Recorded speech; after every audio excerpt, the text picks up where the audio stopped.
What is up YouTube? My name is Vinny and welcome to Road Blast Media. Before we crack on, make sure to click that subscribe button, hit the notification bell and like this video. Okay, so today in this video we're going to be doing the Royal Enfield Interceptor 650 versus the Royal Enfield Continental GT.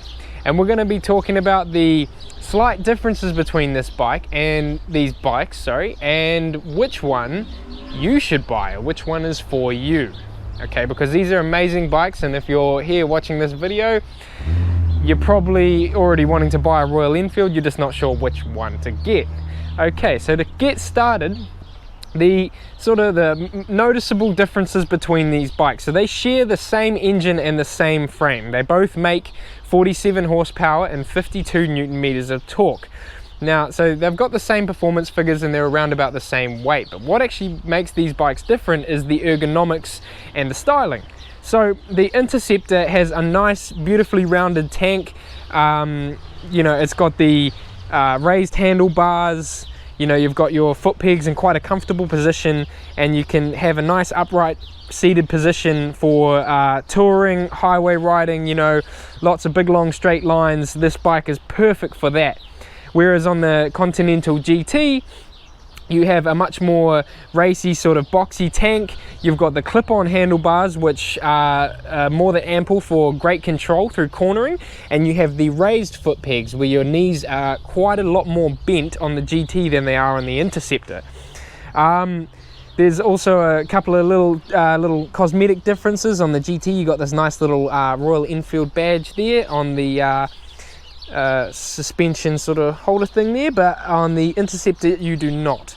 But the Interceptor comes with these lovely Royal Enfield badges here, and I feel the Interceptor definitely keeps that classic motorcycle look, you know, straight out of the 50s and 60s, and the GT also kind of keeps that look, but I feel like the Interceptor does it a little bit more grace with that really nice sort of smoothly rounded tank. The GT definitely looks a bit more aggressive, and we've got ours here in Dr. Mayhem, which is like the fully blacked out model pretty much, apart from the yellow strip and the accent of silver in here. So that's basically the differences between it. There's also the Interceptor comes with an integrated center stand, and the GT does not, which helps the GT be better at cornering, also cuts down a slight little bit of weight. But yeah, so the gear shifter on the GT is located coming straight out of where the engine casing is here, and that means that you can have your foot peg situated further back, whereas the Interceptor has its gear shifter located on the foot peg. Because the foot peg is much lower, it's able to be integrated into that, which explains, you know, the initial bike itself being much better for touring and cruising, as the riding position on this bike is much more friendly for long distance and, you know, that highway sort of cruising.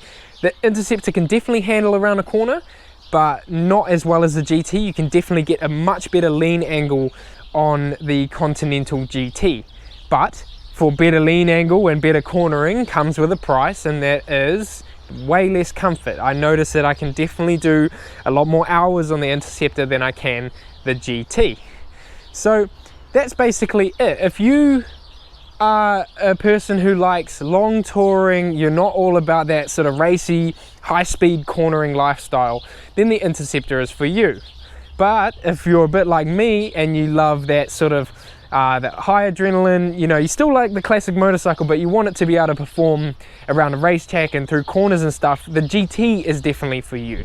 So now that we've kind of explained the differences between these bikes, we're going to take them out for a quick on-road sort of test, and I'll explain a little bit more about the ergonomics and how I feel actually riding these motorcycles. So we will be back in a second. Alright guys, so firstly I'm going to be taking out the Continental GT, and we're just going to talk about sort of the ergonomics of this thing and how it corners and things like that. So yeah, off the bat, this bike is definitely designed more for cornering and things like that than long distance sort of highway cruising. You have that The very good clip-ons are so good for, like, you know, using that counter steering and pushing off on the steering to kind of, you know, get the bike to tip in and lean a bit more. you obviously do have to pay off with a bit more discomfort. My knees are definitely a lot more bent than they would be on the Interceptor, and you know, but in all, it's still actually a very comfortable bike to ride. Like, if you wanted sort of the best of both worlds, this might be the one for you, because it's definitely not terribly uncomfortable. The seat's really nice, and you could still be here for a little while, although you do bear a lot of weight down on your wrists, and it is still quite an aggressively leaned in motorcycle.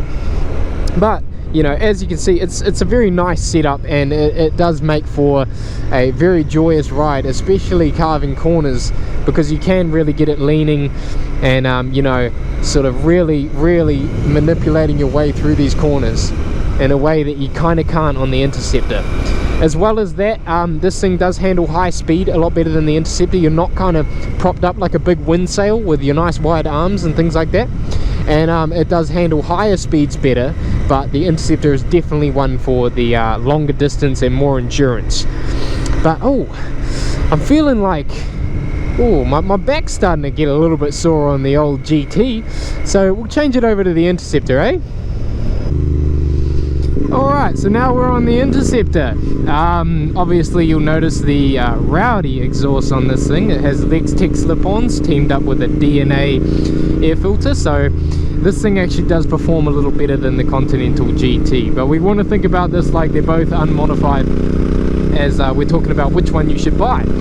So the Interceptor is noticeably a lot more comfortable. My legs are in a nicer spot, my knees are just nice and 90-degree sort of angle, and the handlebars are in a much nicer position. They allow for some, you know, very nice laid-back sort of riding. There's a lot of mods you can do to the Interceptor's handlebars too. But what I have to add is, even though the Interceptor can't corner as well as the Continental GT, I've said this before in one of my other videos, there's something about its cornering, even though it's not the most impressive, it's almost like you're battling with the bike, like you really got to hoik it through a corner, and that kind of, to me, even though it's not the greatest cornering machine, it still can carve, but you're kind of like, you've just got, I don't know, like you feel like you're just wrenching the bike through the corner, and for some people that's great. It still can definitely corner really well, but this is definitely a much better suited bike for highway cruising and long distance sort of, you know, just cruising for hours on end. You could comfortably sit on this bike for a very long time and have a great time doing so. But yeah, that's basically it. So if you want comfort and you, oh, what the heck, there's some ducks in the road.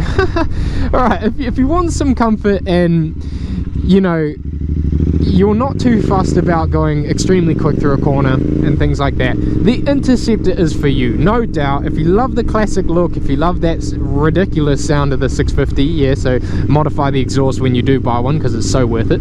But yeah, the Interceptor is for the man who wants to, you know, chill out when he's riding and just kind of have a great time and, you know, enjoy the scenery and really take everything in, have that classic cruiser feel without being too laid back like you're on a lazy boy, you know, like it's not like a Harley, but you're definitely in a comfortable position that you could sit in all day. The GT, on the other hand, is much more aggressive. You've got a lot more weight bearing down on your wrists, you know, your knees are more bent, your back gets more sore, but the GT is definitely, it's quite a cool looking bike. It has that cafe racer feel to it, you know, you've got the sporty leaned in, it can handle a corner really well, and yeah, so they are both amazing bikes, and it's up to you really which one you want to go for. But that's basically my rundown of the two different bikes, the two 650 twins that Royal Enfield has to offer, and my opinions on them. So which one are you gonna buy if you haven't bought one already? Or if you already own one and you're just watching this video for fun, let me know which Royal Enfield you own. It could be a classic, it could be any of them, just let me know. Or even if you don't have a Royal Enfield, tell me what bike you got, and also tell me what you guys been up to.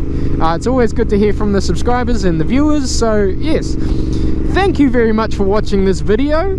I really appreciate you guys' feedback and comments and things like that. And yeah, have a great day. This is Vinny from Road Blast Media.